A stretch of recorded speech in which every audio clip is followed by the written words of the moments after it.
مکے کے سرکار، مدینے کے تاجدار، دونوں عالم کے مالک و مختار، ہم غریبوں کے غم گسار، محبوب کردگار، نائب پروردگار، سید الابرار و اخیار، حضور جناب پاک احمد مجتبی محمدی عربی روح نافدہ صلی اللہ تعالیٰ علیہ وسلم کی بارگاہ مقدسہ میں باواز بلند جھوم جھوم کر درود پاک ڈالیاں نچھاور کر پڑھے اللہم صلی علی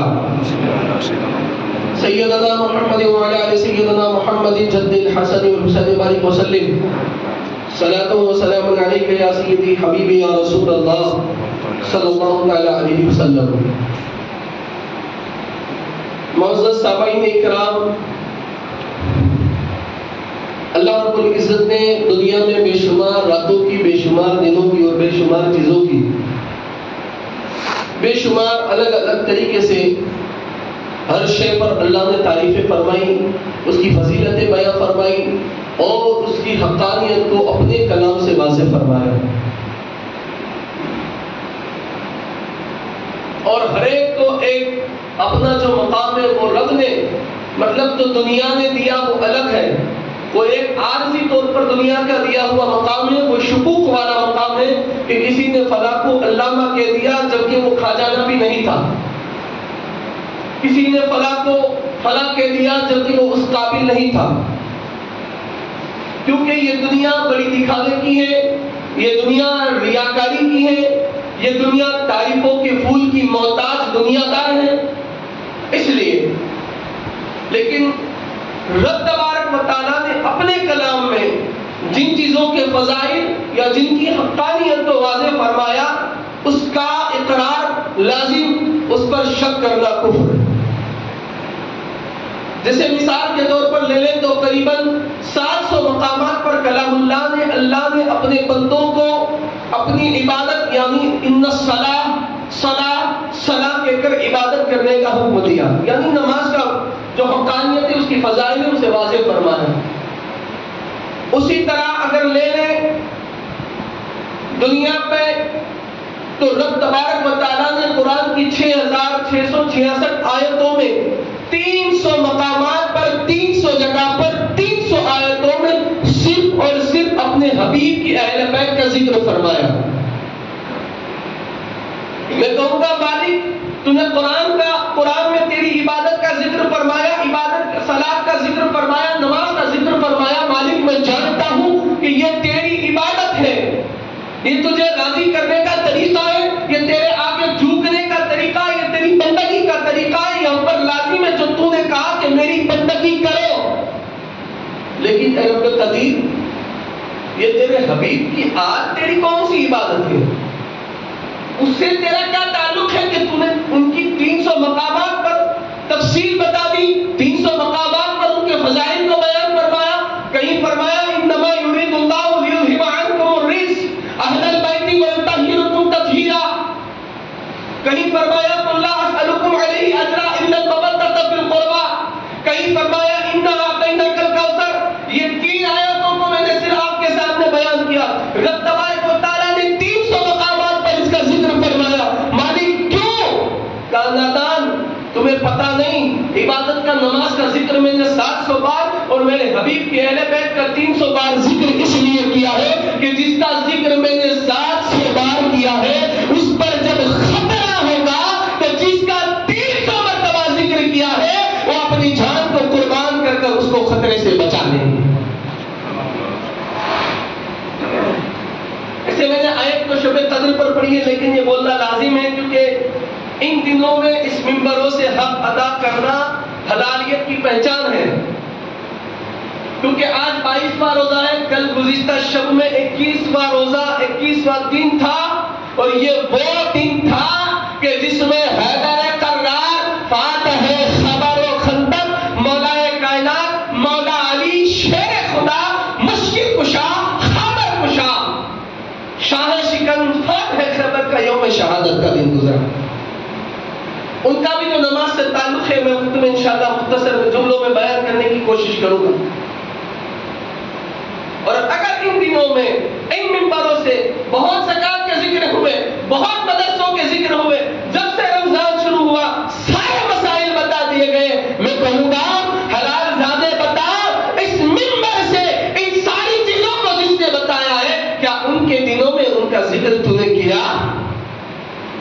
یکون رمضان کو عبد القادر جیلانی کو یاد کیا؟ کیا 30 رمضان کو تو نے سیدہ کائنات کو یاد کیا؟ کیا 17 رمضان کو تو نے بدر والوں کو یاد کیا؟ 15 رمضان کو حسن مصطفیٰ کو یاد کیا؟ 10 رمضان کو سیدہ خدیجۃ الکبریٰ سلام اللہ علیہا کو یاد کیا؟ اب 21واں ہے، کیا تو نے علی کو یاد کیا؟ اور جہاں کو شب قدر، ہاں بزرگوں نے اس پر اتفاق فرمایا کہ شب قدر ماہ رمضان کی جو 27ویں رات ہے اس میں زیادہ بہتر ہے، ورنہ شب قدر کے حوالے سے ائمہ یہ بھی فرماتے ہیں کہ شب قدر 21 رمضان کی شب سے، یعنی 20 رمضان ختم ہوتے ہی 21 کی شب سے آخری روزے کی شب تک میں ہے، یعنی قدر والی رات، اس میں بندے کے اعمال مقبول ہوتے ہیں، وہ ان دنوں میں ہے۔ لیکن اس لیے 27 کو مخصوص کیا کہ دن قرآن مکمل کیا، ان دنوں، ان راتوں کو، ان دنوں کو اپنے رب کی عبادت میں گزاریں۔ میں عرض کر رہا تھا کہ 300 والے 700 والے کو بچا لیں گے، یہ ان کی فضیلت تھی، اور مولا کائنات کی شہادت پہ آپ غور تو کریں، مختصر سے جملوں میں بتا رہا ہوں، کیونکہ آج ہم نے خود کو پاس بانے اہل بیت، محیط بانے اہل بیت صرف ایک لاکٹ میں سمجھا ہے، یا پھر ایک کپڑوں میں سمجھا ہے، یا پھر اچھی ٹوپی اور داڑھی میں سمجھا ہے، یا پھر امامے میں سمجھا ہے۔ نہیں، ارے سچے علی والوں کی پہچان یہ ہے کہ وہ ہر بار جب بھی دین کے لیے، خدا کی رضا کے لیے، اپنے حبیب کی اہل بیت کے لیے ضرور پڑے تو اپنی جانوں کو نشاور کر دے۔ اور علی والا نمازی ہوتا ہے، کبھی بے نمازی علی والا نہیں ہوتا ہے، یاد رکھنا، بے نمازی کبھی علی والا نہیں ہوتا ہے، ارے جو نمازی ہوتا ہے وہی علی والا ہو سکتا ہے۔ اور تم کو معلوم ہے علی اور علی کی اولاد کا بغض چھپانے کے لیے بھی کیا کیا بننا پڑتا ہے، کمینہ بننا پڑتا ہے، اپنی اصل اور نسل کا کھوٹا ہونا پڑتا ہے، فسق اور فسوق سے منافق ہونا پڑتا ہے، تب جا کر کوئی بغض علی کو اپنے سینے میں چھپا سکتا ہے۔ اور ہم تو وہ غریب لوگ ہیں، ہم تو وہ غریب لوگ ہیں کہ جو الحمدللہ ان ساری چیزوں سے پاک رہ کر مولا علی کے در کے غلام ہیں۔ اللہ بس ہمیں ان غریبوں میں رکھے، وہ امیر نہ بنائے کہ جو اتنا سارا چھپا سکے۔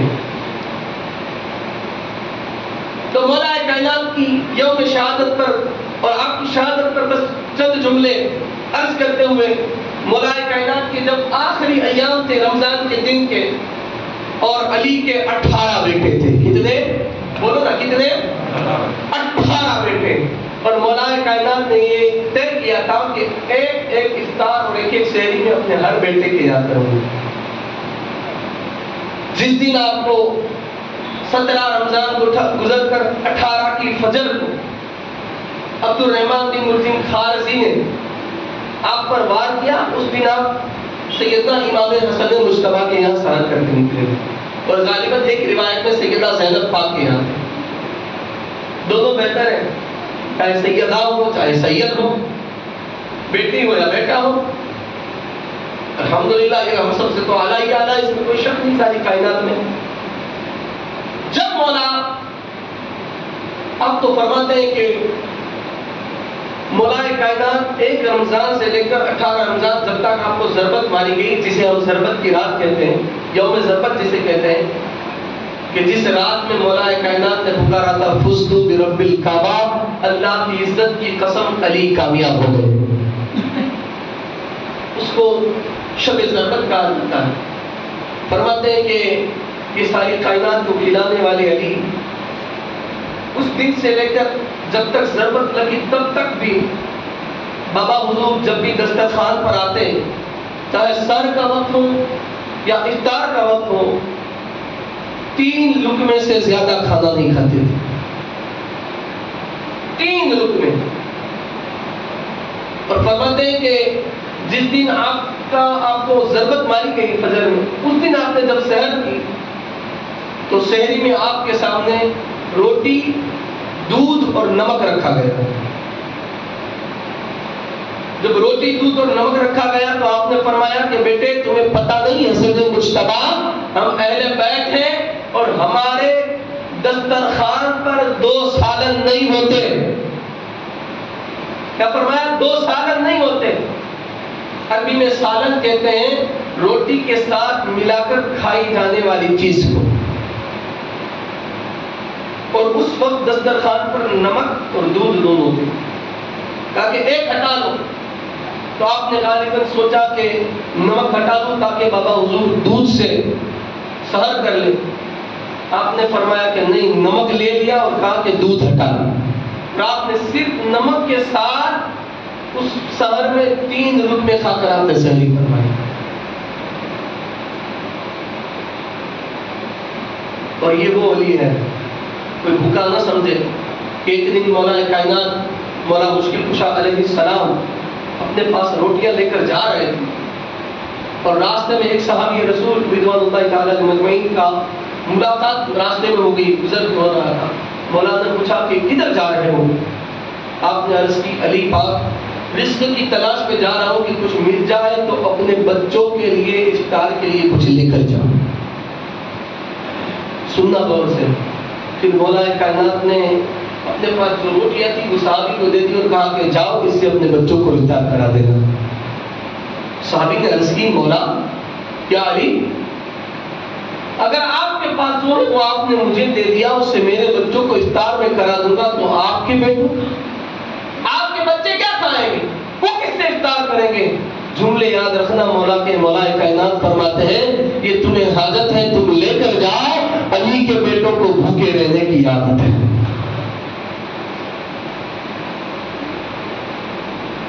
اور یہی وہ مولا پاک ہے کہ ایک سائل ایک فقیر ایک دن گزر رہا تھا. گزرتے گزرتے دیکھا کہ مولا کائنات یعنی ایک بزرگ ہے جو بیٹھے ہوئے ہیں اور روٹیوں کو پانی سے بھگو کر کھا رہے ہیں. سائل نے جا کر سوال کیا میں بھی کھانا چاہتا ہوں، مجھے بھی کھلا دو. آپ نے فرمایا کہ جاؤ سامنے فلاں فلاں گھر دیکھ رہے ہو؟ کہا وہاں سے دھواں نکل رہا ہے، جاؤ اور وہاں پر ترو تازہ گرم گرم روٹی کھاؤ. وہ ساحل گیا. جانے کے بعد ساحل نے دستک دی، کھانے کا سوال کیا. ساحل کو دسترخوان پر کھانے کے لیے بٹھایا گیا اور گرم گرم روٹیاں دی گئی تو اس ساحل نے اس میں سے ایک روٹی کو لے کر اپنے پاس جیب میں رکھ لیا.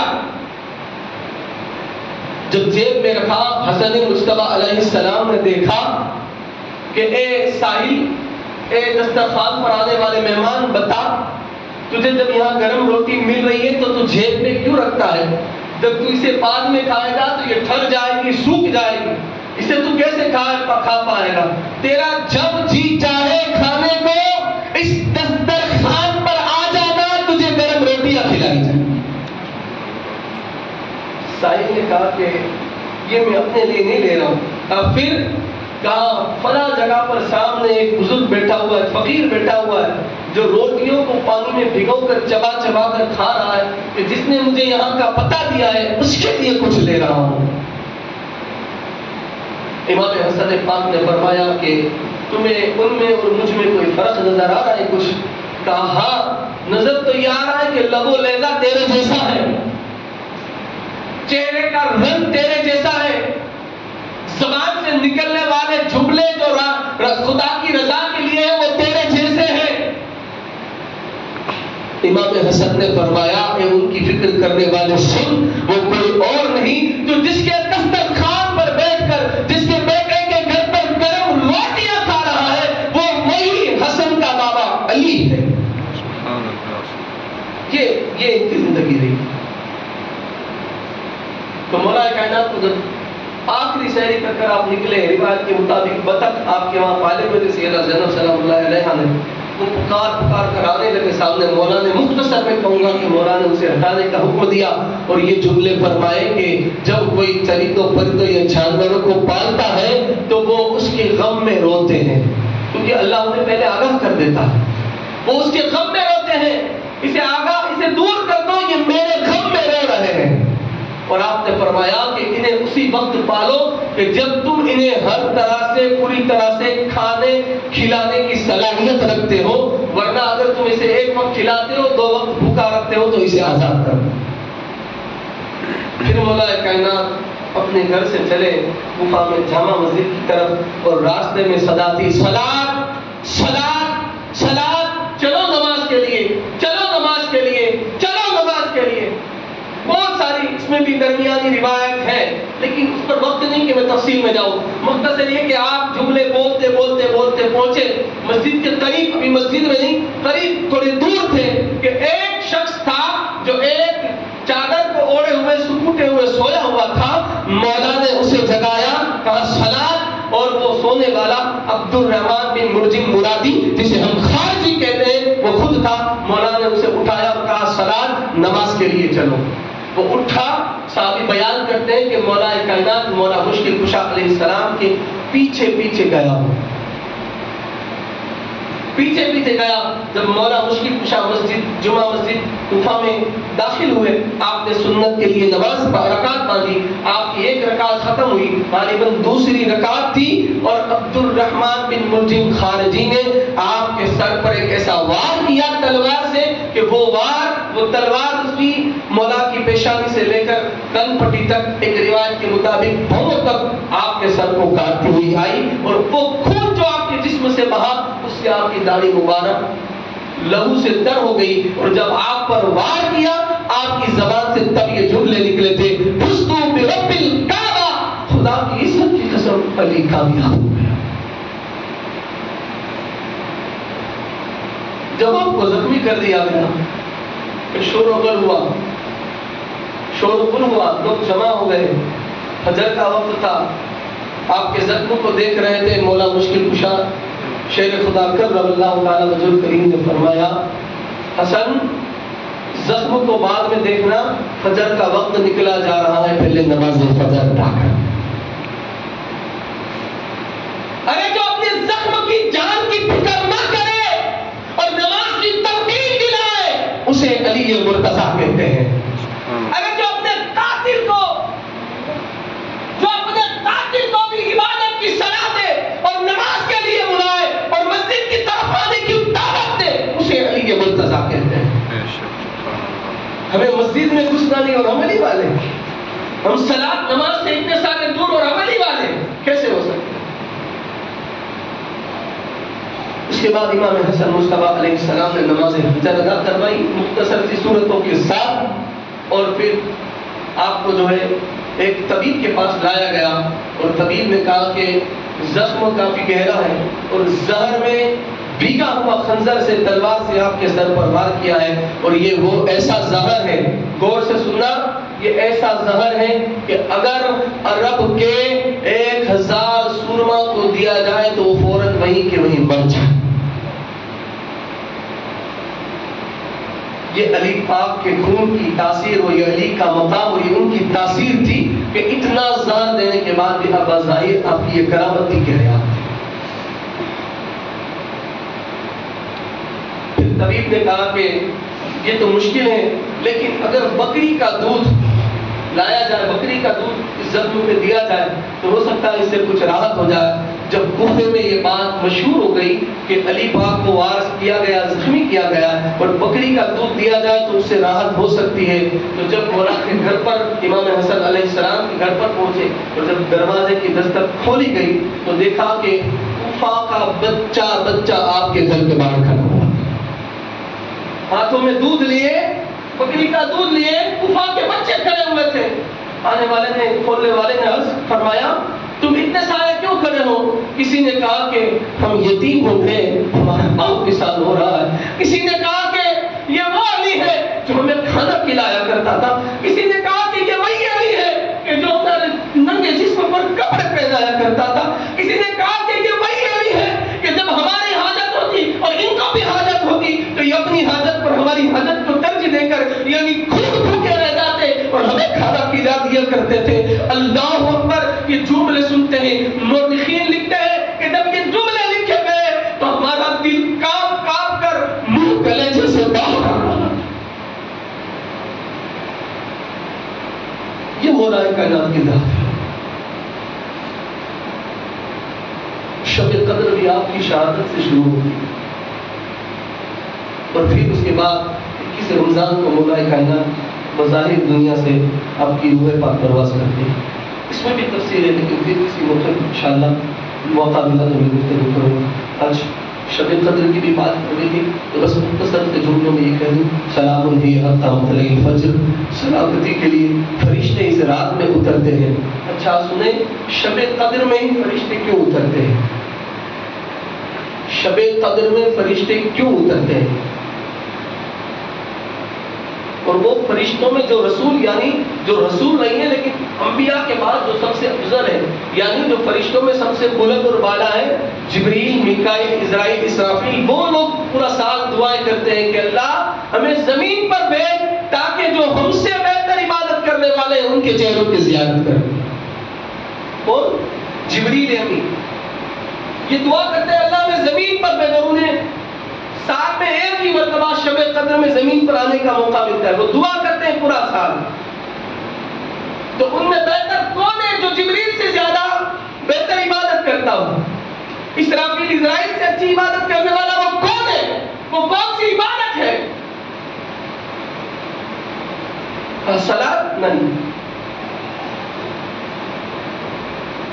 وہ جبریل بھی پڑھ سکتے ہیں۔ کون سی عبادت ہے؟ مختصر سے جملوں میں سیدھا پوائنٹ پہ آ رہا ہوں۔ کہا کہ وہ عبادت یہ ہے کہ جو ان راتوں میں بیمار کی خبر کے لیے، یعنی بیمار پرسی، یعنی جو ہے بیمار کی خبر نکالنے کے لیے جو ہے، کیوں کہ جبریل فرشتوں کا سردار ہے، وہ کاروبار اور کام سے پاک ہے، وہ وقت نکال کر زمین پر فرشتوں کی وہ بیمار کی خبر کے لیے نہیں آ سکتا۔ یہ عبادت جبریل نہیں کر سکتا۔ کبوتروں کو کھانا کھلائے، ان کے چہرے کی زیارت کے لیے جبریل آتے ہیں۔ کیوں؟ کہ جبریل کھانے اور پینے سے پاک ہے، اللہ نے فرشتوں کو کھانے پینے سونے سے پاک رکھا ہے، وہ عبادت نہیں کر سکتے۔ یہ عبادت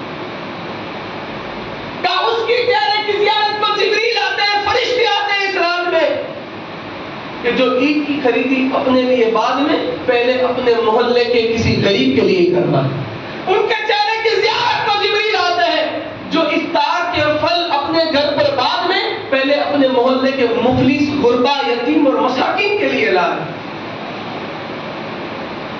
جبریل ان کے چہرے کی زیارت کے لیے آتے ہیں کہ جو ضرورت مند کی حاجت کو پہلے پورا کرے، اپنی حاجت پر تو دوسروں کی حاجت کو ترجیح دے۔ ان کے چہرے کی زیارت کو فرشتے آتے ہیں اس رات میں، وہ بھی 365 دن میں 364 دن دعا کرنے کے بعد انہیں یہ موقع ملتا ہے۔ اور اللہ ماشاءاللہ ہم نے تو شب قدر کو کیا سمجھا؟ مولانا کو بلا لیے، صلاۃ و تسبیح ادا کر لی، 2 20 40 50 رکعت نوافل ادا کر لی، کچھ دیر بیٹھ لیا، او گئے اللہ سے۔ ارے یہ تو ہم پر فرض ہے، یہ ہم پر فرض ہے۔ بیماریاں تھوڑا انہوں نے خبر کاٹوا تھا، یہ ہم نے مصطفیٰ نے یہ نہیں کہا تھا۔ کاش اس وقت مصطفیٰ نے اگر یہ کہہ دیا ہوتا کہ یہ تھوڑی میری اہل بیت کے ہونے والے ہیں، میں کیوں ان کے لیے دین کو بچا لوں؟ امام حسین نے یہ نہیں کہا تھا، ان کو پتا تھا، پھر بھی امام نے یہ نہیں کہا تھا کہ یہی لوگ کربلا کے بعد ہماری بیویوں کی گود میں سے 400 سال تک ننھے بچوں کو کھینچ کر ان کو جو ہے تلوار اور ہتھیاروں کی نوک پر اچھالیں گے، جبکہ حسین کو پتا تھا کہ زید شہید کے بیٹے کو یہ لوگ اچھال کر جلا دیں گے، جلانے کے بعد ان کی خاک کو ہتھوڑے ماریں گے۔ آپ نہیں رہے، آپ کی فکر یہ تھی میرے نانا کی امت ہے، اور امت آج آپس میں دشمن بنی ہوئی ہے، بھائی بھائی کا نہیں ہے۔ منبر پر 1 لاکھ روپیہ فلاں کی طرف سے اور بہن کا حق ادا نہیں کیا، اسٹیج پر 25,000 روپیہ حضرت کی طرف سے، بھائی کا مکان کا حق ہے وہ دیا نہیں ہے، باپ کی وراثت میں جو ماں بیٹی کا بہن کا حق ہے وہ دیا نہیں ہے، اور حضرت کا 25,000 روپیہ مسجد کے لیے نہیں۔ اسلام تمہارے اور میری مرضی کا نام نہیں ہے، اسلام تمہارے اور میرے دکھاوے کا نام نہیں ہے، اسلام رب کی رضا کا نام ہے. اسلام میں رہنا مصطفیٰ کے دیے ہوئے بنائے ہوئے قانون کے اندر رہنے کا نام ہے. اسلام شریعت مصطفیٰ کی پیروی کرنے کا نام ہے. ہم نے اپنی مرضی کا اسلام بنا لیا ہے. ہمارے من میں وہ کرتے ہیں. نہیں مسلمانوں، آگاہ ہو جاؤ. آج تمہیں یہ رمضان ملا ہے، پتہ نہیں آتے سال ہم میں سے کسی کو ملے نہ ملے. اسے غنیمت جان کر عبادت کر لو. نہ رہو دنیا میں اتنے مشغول کہ پھر قبر میں اور آخرت میں پھنسا دیے جاؤ. دنیا کی غفلت سے باہر آ جاؤ. اس دنیا کے جنجال سے باہر آ جاؤ. دنیا کے فرق سے نکل آؤ. جو تمہارا اصلی مقام ہے، جہاں تمہیں طویل عرصہ رہنا ہے، جس خدا کی بارگاہ میں تمہیں حساب دینا ہے، اس کا خوف کرو، اس کی محبت کرو، اس کی فکر میں رہو، اس کے فرمان میں رہو، اس کی حبیب کی شریعت میں رہو اور اس کو راضی کر لو. پھر تم جو چاہتے ہو اس سے بھی اچھا تمہارے لیے ہو جائے گا. لیکن شرط یہ کہ ہمیں اس سے نکلنا پڑے گا. اللہ رب العزت مجھے کہنے سے زیادہ، آپ کو سننے سے زیادہ عمل کی توفیق نصیب فرمائے.